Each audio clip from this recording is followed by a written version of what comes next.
ഈ കേരള സ്റ്റോറി എന്നുള്ള സിനിമ ഇപ്പോൾ ഇടുക്കി രൂപത കുട്ടികളെ കാണിച്ചു. താമരശ്ശേരി രൂപത അടുത്ത ആഴ്ച കാണിക്കാൻ പോവുകയാണ്. അപ്പോൾ ഈ പശ്ചാത്തലത്തിൽ മുഖ്യമന്ത്രി പിണറായി വിജയൻ രാവിലെ ഒരു പത്രസമ്മേളനം നടത്തി. അതിൽ അദ്ദേഹം പറഞ്ഞ കാര്യങ്ങൾ ഞാനൊന്ന് ടി.ജിയോട് പറയാം. എൻ്റെ ചില സംശയങ്ങൾ ചോദിക്കാനുണ്ട്. പിണറായി പറഞ്ഞത് ഈ ആഭ്യന്തര ശത്രുക്കൾ എന്നൊരു പ്രയോഗം സംഘപരിവാരം കൊണ്ട് നടക്കുന്നുണ്ട്. ഇത് ആർഷഭാരത സംസ്കാരവുമായി ഒരു ബന്ധമുള്ള പ്രയോഗമല്ല. അത് ജർമ്മനിയിൽ നിന്ന്, നാസിയിൽ നിന്ന്, ഹിറ്റ്ലറിൽ നിന്ന് കടം വാങ്ങിയതാണ്. ഈ ആഭ്യന്തര ശത്രുക്കൾ എന്ന തിയറി കൊണ്ടുവന്നിട്ട് അവിടെ ജൂതന്മാരെയും ബോൾഷവിക്കുകൾ, കമ്മ്യൂണിസ്റ്റുകാരുടെ മറ്റൊരു പേരാണല്ലോ, ഉന്മൂലനം ചെയ്തു. അതേ ആഭ്യന്തര ശത്രുക്കൾ എന്നുള്ള തിയറിയാണ് സംഘപരിവാർ ജർമ്മൻ മോഡലിൽ ഇന്ത്യയിൽ നടപ്പാക്കാൻ പോകുന്നത്. അതിൻ്റെ തുടക്കമാണ് നമ്മൾ മണിപ്പൂരിൽ കണ്ടത്. ആഭ്യന്തര ശത്രുക്കളെ ഉന്മൂലനം ചെയ്തു. അപ്പോൾ അവരുടെ ഒരു പ്രധാനപ്പെട്ട അജണ്ട എന്ന് പറഞ്ഞാൽ ന്യൂനപക്ഷങ്ങളുണ്ടെങ്കിൽ ഒരു വിഭാഗത്തെ മറ്റൊരു വിഭാഗത്തിനെതിരാക്കുക. അതിനു വേണ്ടിയിട്ട് പടച്ചുവിട്ട സിനിമയാണ് കേരള സ്റ്റോറി.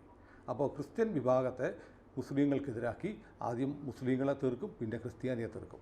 മറ്റൊന്നുകൂടെ പിണറായി പറഞ്ഞു, ഈ സിനിമയിൽ പറയുന്നത് മുഴുവൻ പച്ചക്കള്ളമാണ്. അതിൽ പറയുന്ന പോലെ ഒരു സംഭവം പോലും കേരളത്തിൽ ഉണ്ടായിട്ടില്ല. ഈ ആഭ്യന്തര ശത്രു ഭാരതീയ സംസ്കാരത്തിൽ ഉണ്ടായിരുന്നില്ല. അതിന് കാരണം എന്താണെന്ന് വെച്ചാൽ ആഭ്യന്തര ശത്രുവേ ഉണ്ടായിരുന്നില്ല. ആഭ്യന്തര ശത്രു ഉണ്ടായപ്പോൾ ആ വാക്ക് ഉപയോഗിക്കേണ്ടി വന്നു. മൊബൈൽ ഫോൺ എന്ന വാക്ക് വേദത്തിൽ കാണാൻ സാധ്യമല്ല. പക്ഷെ മൊബൈൽ ഫോൺ വന്നപ്പോൾ മൊബൈൽ ഫോൺ എന്നുള്ള വാക്ക് എല്ലാവരും ഉപയോഗിക്കുന്നു, സംഘപരിവാർ ഉപയോഗിക്കുന്നു. ഈ ആഭ്യന്തര ശത്രുവിനെ കൊണ്ടുവന്ന 3 ടീമാണ് ഇസ്ലാം, ക്രിസ്ത്യാനിറ്റി, കമ്മ്യൂണിസം. ആഭ്യന്തര ശത്രു, ആഭ്യന്തര വെല്ലുവിളി, ആഭ്യന്തര പ്രശ്നം, ഇതൊക്കെ പറയുന്ന ആ വാക്ക് മാറ്റി വയ്ക്കുക. ഈ താനും അപരനും എന്ന ഒരു സൃഷ്ടി കൊണ്ടുവന്നത് ഈ 3 മതങ്ങളാണ്. കമ്മ്യൂണിസം ഒരു മതമാണ്. ഇപ്പോൾ ജർമ്മനിയിൽ നിന്ന് കൊണ്ടുവന്നു, ഞാൻ പറയാം സോവിയറ്റ് യൂണിയനിൽ നിന്നാണ് കൊണ്ടുവന്നത്. അവിടെ ഇതല്ലേ നടന്നത്. കമ്മ്യൂണിസ്റ്റുകാരല്ലാത്ത എത്ര പേരെ സ്റ്റാലിൻ കൊന്നു? അത്രയും പേരൊന്നും ഹിറ്റ്ലർ കൊന്നിട്ടില്ല. ഞാൻ പറയുന്നത് ഹിറ്റ്ലർ കൂട്ടത്തിൽ ഭേദം ഹിറ്റ്ലറാണ് സ്റ്റാലിനുമായിട്ട് നോക്കിക്കഴിഞ്ഞാൽ. ഹിറ്റ്ലർ ഭാരതത്തിനൊരു ദ്രോഹവും ചെയ്തിട്ടില്ല. ഉണ്ടോ? ഹിറ്റ്ലർ ജൂതന്മാരെ ദ്രോഹിച്ചിട്ടുണ്ടാവാം. ഭാരതീയരെ ദ്രോഹിച്ചിട്ടുണ്ടോ ഹിറ്റ്ലർ? ഇല്ല. ഭാരതീയരെ ദ്രോഹിച്ചതാരാ? അന്നത്തെ സ്റ്റാലിനും ഇന്നത്തെ സ്റ്റാലിനും പിണറായി വിജയൻ. ഇത്രയധികം ആൾക്കാരെ കൊന്ന വേറൊരു രാഷ്ട്രീയ പാർട്ടിയെ കാണിച്ചു തരാം. ഇപ്പോൾ ഓൾ ഇന്ത്യ തലത്തിലുള്ളവരാണ് BJP. അവർ വിചാരിച്ചു കഴിഞ്ഞാൽ എത്ര കമ്മ്യൂണിസ്റ്റുകാരെ, എത്ര മുസ്ലിങ്ങളെ, എത്ര ക്രിസ്ത്യാനികളെ കൊന്നൊടുക്കാൻ സാധിക്കും? കൊന്നിട്ടുണ്ടോ? ഇല്ല. പക്ഷേ ഒരു ചെറിയ സ്ഥലത്ത് അധികാരം കിട്ടിക്കഴിഞ്ഞപ്പോൾ എത്ര പേരെ, കമ്മ്യൂണിസ്റ്റുകാരല്ല എന്നുള്ള കാരണത്തിന് എത്ര പേരെ ഇവർ കൊന്നു? ഇവരുടെ ഇതേ ഗ്രന്ഥം ഫോളോ ചെയ്യുന്നവരാണ് നക്സലൈറ്റുകൾ, മാവോവാദികളൊക്കെ. അവരെത്ര പേരെ കൊന്നു? ഈ ഗ്രന്ഥം ഫോളോ ചെയ്യുന്നവർ തമ്മിലുള്ള വഴക്കിൽ എത്ര നക്സലൈറ്റുകാരെ പിണറായി വിജയൻ കൊന്നു? എത്ര മാവോവാദികളെ വെടിവെച്ച് കൊന്നു? അപ്പോൾ തനിക്ക് ഇഷ്ടമില്ലാത്ത ഒരു പ്രത്യയശാസ്ത്രം, അല്ലെങ്കിൽ തൻ്റെ പ്രത്യയശാസ്ത്രത്തിൽ വെള്ളം ചേർത്തു, നേർപ്പിച്ചു, കടുപ്പിച്ചു എന്നൊക്കെ പറഞ്ഞവരെ ആളുകളെ കൊല്ലുന്നവർ കമ്മ്യൂണിസ്റ്റ് പാർട്ടിയാണ്. ഒരു ചെറിയ കാര്യം കൊണ്ട് ഇത് മനസ്സിലാവും. RSSൽ നിന്ന് പുറത്തു പോയി എന്ന് പറഞ്ഞിട്ട് RSSകാരെങ്കിലും കൊന്നിട്ടുണ്ടോ? കേട്ടിട്ടില്ല. ഇല്ല. പുറത്തു പോയി കഴിഞ്ഞാൽ അയാളെന്തെങ്കിലുമൊക്കെ പറഞ്ഞുകൊണ്ട് നടക്കും എന്നുള്ളതല്ലാതെ ഈ 2-3 പേരില്ലേ, സുധീഷ് മിന്നി കൈരളി ചാനലൊക്കെ ആഘോഷിക്കുന്നവർ ഇപ്പോൾ കാണുന്നില്ല. അയാളുടെ മിന്നൽ കഴിഞ്ഞു എന്ന് തോന്നുന്നു. OK വാസു, ഇതുപോലെ കുറേ പേരെ RSSൽ നിന്ന് അടർത്തിയെടുത്തു, അവിടെ കൊണ്ടുപോയിട്ട് ദേവസ്വം പ്രസിഡൻ്റാക്കി. OK വാസുവിൻ്റെ മേത്ത് ഒരു മണ്ണ് നുള്ളിയിട്ടു RSSകാർ? ഇല്ല. CPMലായിരുന്നെങ്കിലോ മിനിമം 51, അല്ലെങ്കിൽ TP ചന്ദ്രശേഖരൻ അല്ലെങ്കിൽ 50 വെട്ടുവിട്ടു, ഒരെണ്ണം കുറച്ച് മതി എന്ന് വെച്ചു. ഈ പരിപാടി തുടങ്ങിയത് കമ്മ്യൂണിസ്റ്റ് പാർട്ടിയല്ലേ? ഇതാണ് ചെയ്തുകൊണ്ട് ലോകം മുഴുവൻ അവർ ചെയ്തിട്ടുണ്ട്. ലോകം മുഴുവൻ. എന്നിട്ട് അവർ ഞങ്ങളെ ഉപദേശിക്കാൻ പറ്റുന്നു. ഇടാ, ഈ ഹിന്ദിയിൽ പറയും ഉൾട്ട ചോർ കൊത്വാൾ കോട്ടാകട്ടെ എന്ന് പറയും. കള്ളൻ പോലീസുകാരനെ ഉപദേശിക്കുന്നു നന്നായിട്ട് ജീവിക്കണം എന്നൊക്കെ പറഞ്ഞിട്ട്. ഈ പരിപാടിയാണ് പിണറായി വിജയൻ ചെയ്യുന്നത്. ഇപ്പോൾ സംഭവിച്ചത് എന്താ? ലവ് ജിഹാദിൻ്റെ പേരിൽ മാത്രമല്ല, ഈ ഇസ്ലാമിസ്റ്റുകൾ, ഇസ്ലാമിക ഫണ്ടമെൻ്റലിസ്റ്റുകൾ, അവരെ പിണറായി വിജയൻ പിന്താങ്ങുന്നു. അതിനെ തുടർന്ന് ലവ് ജിഹാദ് ഇല്ല എന്ന് പറഞ്ഞിട്ട് മുസ്ലിങ്ങളെക്കാൾ വലിയ രീതിയിൽ പ്രചരണം CPM നടത്തുന്നു. സ്വാഭാവികമായിട്ട് ഇപ്പുറത്ത് കൺസോൾട്ടേഷൻ ഉണ്ടാകുന്നു. ക്രിസ്ത്യാനികളുടെ ഈ പോയ ആളുകളുടെ പേരൊക്കെ എന്താ ഈ പിണറായി വിജയൻ മറന്നു പോകുന്നത്? പോയ പെൺകുട്ടികളുണ്ടല്ലോ, ക്രിസ്ത്യൻ പെൺകുട്ടികൾ. അല്ല, പിണറായി തന്നെ മുമ്പൊരിക്കൽ ഈ ആളുകളുടെ നമ്പർ പറഞ്ഞിട്ടുണ്ട് ഒരു വാർത്താ സമ്മേളനത്തിൽ. നമ്പർ പറഞ്ഞിട്ടുണ്ട്, നിയമസഭയിൽ സമ്മതിച്ചിട്ടുണ്ട്, ഒക്കെ ചെയ്തിട്ടുണ്ട്. ഇപ്പോൾ തിരഞ്ഞെടുപ്പായതുകൊണ്ട് പുള്ളി തിയറിയുമായിട്ട് ഇറങ്ങിയിരിക്കുക. ഓ, ജർമ്മനിയിൽ നിന്ന് കൊണ്ടുവന്നു, ജപ്പാനിൽ നിന്ന് കൊണ്ടുവന്നു. എവിടെ നിന്ന് കൊണ്ടുവന്നാൽ മനുഷ്യന് ഇവിടെ ജീവിക്കണ്ടേ? ഇപ്പോൾ the whole Christianity came outside from India. ഇന്ത്യയിലുണ്ടായ മതമല്ല അത് മുഴുവൻ പുറത്തുനിന്ന് കൊണ്ടുവന്നതാണെന്ന് നിങ്ങൾക്ക് വേണമെങ്കിൽ വാദിക്കാം, വാദിച്ചോട്ടെ. കാരണം അങ്ങേരുടെ തത്വശാസ്ത്രം അത് പുറത്തുനിന്ന് വന്നതല്ലേ. അങ്ങേരെ ആർഷഭാരത സംസ്കാരത്തെപ്പറ്റി ഞങ്ങളെ പഠിപ്പിക്കുക. അതാ ഞാൻ പറഞ്ഞു, കള്ളൻ പോലീസുകാരനെ പഠിപ്പിക്കുന്ന കാലം വന്നു. ഈ വാചകം കൊണ്ടൊന്നും ഇദ്ദേഹത്തിന് ഈ കൺസോൾട്ടേഷൻ തടയാൻ സാധ്യമല്ല. ഞാൻ പറയുന്നത് പിണറായി വിജയൻ വലിയൊരു ഉപകാരം ചെയ്തിട്ടുണ്ട്. ഈ കേരള സ്റ്റോറി സിനിമ, അന്യഥ ഈ സിനിമ ഇറങ്ങിയിട്ട് കാലം എത്രയാണ്? ഇത് എറണാകുളത്തുമൊക്കെ വന്ന് കണ്ടു. അന്ന് OTT-യിൽ വന്നിട്ട് 6 മാസമായി. അന്ന് ചില്ലറ ബഹളങ്ങളൊക്കെ ഉണ്ടായി കേരള സ്റ്റോറി.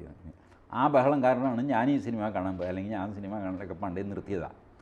ആ ബഹളം അന്നാ പിന്നെ ഒന്ന് കണ്ടു കളിയാന്ന് പറഞ്ഞിട്ട് ഞാൻ എൻ്റെ ഭാര്യയും കൂട്ടി പോയിട്ട് ഈ സിനിമ കണ്ടു. ഇത് കഴിഞ്ഞ് അതിൻ്റെ ആ അലകളൊക്കെ കെട്ടടങ്ങി ഇവർക്ക് വല്ല കാര്യമുണ്ടായിരുന്നു. ദൂരദർശനിൽ അത് കാണിച്ചു എന്ന് പറഞ്ഞിട്ട് VD സതീശന് അപസ്മാരം കയറി, പിണറായി വിജയന് ഭ്രാന്തും കയറി, വലിയ ബഹളം നടന്നു. ദൂരദർശൻ അത് കാണിച്ചു. അപ്പോൾ ക്രൈസ്തവ സഭ എന്ത് തീരുമാനിച്ചോടാ, ഇത്ര വലുതാണ്, എന്നാൽ പിന്നെ ഞങ്ങളങ്ങ് കാണിക്കാൻ പോകും. വല്ല കാര്യമുണ്ടായിരുന്നു. ഈ കേരള സ്റ്റോറിക്ക് പ്രചാരം ഇപ്പോൾ വർദ്ധിപ്പിച്ച് കൊടുത്തത് VD സതീശനും പിണറായി വിജയനുമാണ്. അക്കാര്യത്തിൽ എനിക്ക് അവരോട് നന്ദിയുണ്ട്. അവരിനിയും വലിയ ബഹളം വയ്ക്കട്ടെ, കൂടുതൽ ക്രിസ്ത്യാനികളിൽ ഇത് കാണട്ടെ. ഇപ്പോൾ ഭീഷണിയായിട്ടുണ്ട്. നിങ്ങൾ മുസ്ലിങ്ങൾക്കും ഒക്കെ എതിരെ, ഈ സിനിമ പ്രചരിപ്പിക്കുന്നവർ മുസ്ലിങ്ങൾക്കെതിരാണ് എന്നൊരു നാറേറ്റീവ് ഇപ്പോൾ ഗോവിന്ദൻ പറഞ്ഞു കഴിഞ്ഞു. അതിൽ ഈ മുസ്ലിങ്ങൾ ഇതിന് അനുകൂലമായി മുസ്ലിങ്ങൾ ധാരാളമുണ്ട്. ലവ് ജിഹാദ് എന്ന് പറയുന്നൊരു തെമ്മാടിത്തരം തങ്ങളുടെ കമ്മ്യൂണിറ്റിയിൽ നടക്കുന്നുണ്ടെന്നും അത് തങ്ങളുടെ കമ്മ്യൂണിറ്റിയെ അഫക്റ്റ് ചെയ്യുന്നുണ്ടെന്നും മുസ്ലിങ്ങൾക്കറിയാം. അതുകൊണ്ടാണ് മുസ്ലിം ലീഗിലെ പല നേതാക്കളും കുറച്ച് സംയമനം, കുറച്ച് മര്യാദ പാലിക്കണമെന്ന് അവരുടെ ചെറുപ്പക്കാരോടും പറഞ്ഞത്. അത് അവിടെ ഇവിടെയൊക്കെ ഈ പൊതിഞ്ഞു പിടിച്ചൊക്കെ അവർ പറയുകയുള്ളൂ. കാരണം അവരെ സംബന്ധിച്ചുള്ളതുകൊണ്ടില്ല, അവരുടെ കുടുംബത്തിലും ഇതൊരു പ്രശ്നമാകുന്നെന്ന്. അവരുടെ ഒരു ചെറുക്കൻ ഒരു ഹിന്ദു അല്ലെങ്കിൽ ക്രിസ്ത്യൻ പെൺകുട്ടിയെ പിടിച്ചുകൊണ്ട് വരുന്നു. പോപ്പുലർ ഫണ്ടൊക്കെ കൂടിയിട്ട് ഈ ചെറുക്കനെയും പെണ്ണിനെയും അഫ്ഗാനിസ്ഥാനിലോ സിറിയയിലോ ഒക്കെ കടത്തുന്നു. ഒരു സാധാരണ മുസ്ലിം കുടുംബത്തിലുണ്ടാകുന്ന കലാപം ആലോചിച്ച് നോക്കിയ, സങ്കടം ആലോചിച്ച് നോക്കിയേ, ആ ഉമ്മയ്ക്കോ ഉപ്പയ്ക്കോ ഉണ്ടാകുന്ന വിഷമം ആലോചിച്ച് നോക്കിയേ. അവരുടെയും ചെറുക്കനാണ് നഷ്ടപ്പെടുന്നത്. അവൻ തീവ്രവാദിയായിട്ട് മാറും. പിന്നെ അവൻ എവിടെ പോയി എന്നറിയാമില്ല. പെൺകുട്ടിക്ക് വേണ്ടിയിട്ട് കരയാൻ ഒരുപാട് പേരിറങ്ങുന്നു. ഇതിൽ പെട്ടുപോയ ആൺകുട്ടിക്ക് വേണ്ടി ആരും കരയുന്നില്ല. ഇനി ആൺകുട്ടിയുടെ കാര്യം പറഞ്ഞു കഴിഞ്ഞാൽ ഇവരെ തീവ്രവാദി എന്ന് വിളിക്കുകയും ചെയ്യും. അതുകൊണ്ട് ഇവർക്ക് ഒന്നും ചെയ്യാൻ പറ്റില്ല, കരയാൻ പോലും പറ്റില്ല. ഞാൻ ഇത് അനുഭവിച്ച ഒരു കുടുംബത്തെ എനിക്ക് നേരിട്ടറിയാം. ഇവർ ആദ്യം ലവ് ആണ് തുടങ്ങിയത്, ജിഹാദൊന്നും ഉണ്ടായിരുന്നില്ല. ശുദ്ധ ലവ് തുടങ്ങി. ഇതിൽ ജിഹാദ് കലർത്തിയത് പോപ്പുലർ ഫണ്ടാണ്. ലവായി ഇവർ രണ്ട് വീട്ടുകാരും സമ്മതിക്കുന്നില്ല എന്നായി കഴിഞ്ഞപ്പോൾ ഇവർ രജിസ്റ്റർ മാരേജ് ചെയ്യാൻ പോയി. ആ വീട്ടുകാർ അവിടെ വന്ന് കുഴപ്പമുണ്ടാക്കുമെന്ന് പേടിച്ചു. പോലീസ് സ്റ്റേഷനിൽ പോയി. പോലീസുകാർ പറഞ്ഞു നിങ്ങൾ ഇവിടെ ഇരിക്കും, വീട്ടുകാർ വരുന്ന ഞങ്ങൾ നോക്കാം. വീട്ടുകാർ രണ്ടുപേരും ചെന്നു. മറ്റൊരു പെൺകുട്ടിയുടെ വീട്ടുകാരാണ് വന്നത്. ആൺകുട്ടിക്ക് വേണ്ടി വന്നത് പോപ്പുലർ ഫണ്ടുകാരാണ്. ആൺകുട്ടിയുടെ അച്ഛനുണ്ട്, ബാക്കി മുഴുവൻ പോപ്പുലർ ഫണ്ടുകാർ. എന്തായി, നിയന്ത്രണം അവരുടെ കയ്യിലായി. കല്യാണം കഴിപ്പിച്ചു, വീട്ടിൽ കൊണ്ടുവന്നാക്കിയിട്ട് പോപ്പുലർ ഫണ്ടുകാർ പോയി. ഈ പെണ്ണ് ഓവർ സ്മാർട്ടാണ്. ആണ് അവൻ്റെ അച്ഛൻ്റെ ഭാഷയിൽ പറഞ്ഞാൽ, മുസ്ലിം ആണെങ്കിൽ അവനൊരു പെങ്കോന്തനാണ്. ഇവർ രണ്ടുപേരും ഫസ്റ്റ് ഫ്ലോറിൽ, ഉപ്പയും ഉമ്മയും ഗ്രൗണ്ട് ഫ്ലോറിൽ ഇങ്ങനെ താമസം. ഒരേ വീടാണ്. അപ്പോൾ ഇവർ ഈ മറ്റേ സാധനം സ്വിഗ്ഗി, സൊമാറ്റോ ഇതൊക്കെ വരുത്തിയിട്ട് ഇവർ കഴിക്കും. ഉപ്പയും ഉമ്മയും പറയുമ്പോൾ അവർ കഞ്ഞി ഉണ്ടാക്കി അവർ കുടിച്ചോളും. ഉമ്മയ്ക്ക് വയ്യെങ്കിൽ ഈ പെണ്ണ് നോക്കില്ല. അവൾ രാവിലെ ജോലിക്ക് പോകും. രണ്ടുപേരും IT-കാരാണ്. അപ്പനമ്മയും നോക്കാൻ ആരുമില്ല. ഇതിനിടയ്ക്ക് പോപ്പുലർ ഫണ്ടുകാർ വന്നിട്ട് ഇങ്ങരുടെ കടയിൽ വന്നിട്ട് പറഞ്ഞു, അവൾ പർദ്ദ ധരിക്കണില്ല, താനൊന്ന് സൂക്ഷിക്കണം, ഇയാൾക്ക് പ്രാന്തുകരം. ഒന്നാമത് കഞ്ഞി പോലും ഉണ്ടാക്കുന്നില്ല, ഇനി അവളെയാണ് പർദ്ദ ധരിപ്പിക്കാൻ പോകുന്നത്. ഞാൻ പോടെ അവിടെ നീയൊക്കെ കൂടെയാണ് ഇത് അലമ്പാക്കി. ഞാനിത് നേരെ പോലീസ് സ്റ്റേഷനിലാണെങ്കിൽ പോലും ഉത്തരവാദപ്പെട്ട അച്ഛൻ അമ്മാവനൊക്കെ വന്നു കഴിഞ്ഞാൽ അവർ ഈ പെണ്ണിനെ എങ്ങനെ സംരക്ഷിക്കണം, എന്ത് ചെയ്യണം എന്നൊക്കെ അവർക്കൊരു സ്കീമുണ്ടാകും. ഇത് മുഴുവൻ തകർത്തിട്ട് ഇവരുടെ സംഘടനയ്ക്ക് അനുകൂലമായ അന്തരീക്ഷം ഉണ്ടാക്കി ഇവർ ഹൈജാക്ക് ചെയ്തു മൊത്തം ഇഷ്യൂ. കുടുംബത്തെ തന്നെ ഹൈജാക്ക് ചെയ്തു. ആ സാധു മുസ്ലിമിനെ ആളുകൾ സംശയദൃഷ്ടിയോടെ നോക്കാൻ തുടങ്ങി.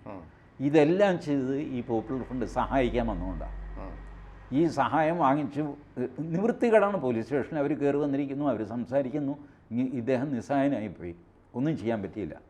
അപ്പോൾ പർദ്ദയും കൂടെ ധരിപ്പിക്കണമെന്ന് പറഞ്ഞാൽ പുള്ളി വൈൽഡായി, പുള്ളി ബഹളം വെച്ചു, ഇറങ്ങിപ്പോടാ എൻ്റെ കടയിൽ നിന്നൊക്കെ പറഞ്ഞിട്ട് ചുറ്റുപാടുന്ന ആൾക്കാരൊക്കെ വന്നു എന്താണെന്നൊക്കെ ചോദിച്ചു. യുവന്മാർ സ്കൂട്ടർ എടുത്തിട്ട് പോയി. പുള്ളി എന്നോട് പറഞ്ഞു, എൻ്റെ സാറേ എൻ്റെ ജീവിതം നശിച്ചു, എൻ്റെ കുടുംബം നശിച്ചു, ഇനിയിപ്പോൾ എന്ത് ചെയ്യണമെന്ന് എനിക്കറിയാമില്ല, അവരെവിടെ പോവും എന്നെനിക്കറിഞ്ഞുകൂടാ, അവരിനി സിറിയയിലും അഫ്ഗാനിസ്ഥാനിലും ഞാൻ ഈ വയസ്സുകാലത്ത് ഇതിനൊക്കെ സമാധാനം പറയാൻ ഞാൻ എന്ത് ചെയ്യും, എനിക്കറിഞ്ഞുകൂടാ ഈ താടിക്കാരും തലക്കെട്ടുകാരും ഒക്കെ കൂടെ ഈ പിള്ളേരെ എന്താ ചെയ്യാൻ പോകുന്നത്. അന്ന പെങ്കൊച്ചോ അതിനൊരു അനുസരണയുണ്ടോ? അതുമില്ല. അവളോട് തുണി നേരെ കൊടുക്കണമെന്ന് പറയാൻ എനിക്ക് പറ്റണില്ല. അപ്പോഴാണ് അവളെ പർദ്ദ ഇടണമെന്ന് പറയുന്നത്. അവൾക്ക് ഇഷ്ടപ്പെട്ട തുണി അവളോട് ഇഷ്ടപ്പെട്ട വസ്ത്രം ധരിക്കാനുള്ള സ്വാതന്ത്ര്യം. ഇതൊക്കെ ഒരു സാധാരണ ഗ്രാമീണനായി മുസ്ലിമിനെ സംബന്ധിച്ചിടത്തോളം ഇത്തരം വാചകങ്ങൾ കേൾക്കുമ്പോൾ പേടിച്ചു പോകും. ജീവിതം മുന്നോട്ട് കൊണ്ടുപോകണ്ടേ? അതിൻ്റെ ഉമ്മയാണെങ്കിൽ അവർക്ക് വലിയ വിദ്യാഭ്യാസമൊന്നുമില്ല, 6ാം ക്ലാസ്സോ 7ാം ക്ലാസ്സോ മറ്റും പഠിച്ചു. അന്ന് പിന്നെ കല്യാണമായി ഇതായി പിള്ളേരായി അങ്ങനെ അങ്ങ് പോയി. ആകെ ഈ ചെറുക്കനേ ഉള്ളൂ അവർക്ക് ആശ്രയം. അവൻ ഈ രീതിയിലുമായി പോയി. ഇതാണ് ഈ സത്യം മുസ്ലിങ്ങൾക്കറിയാം.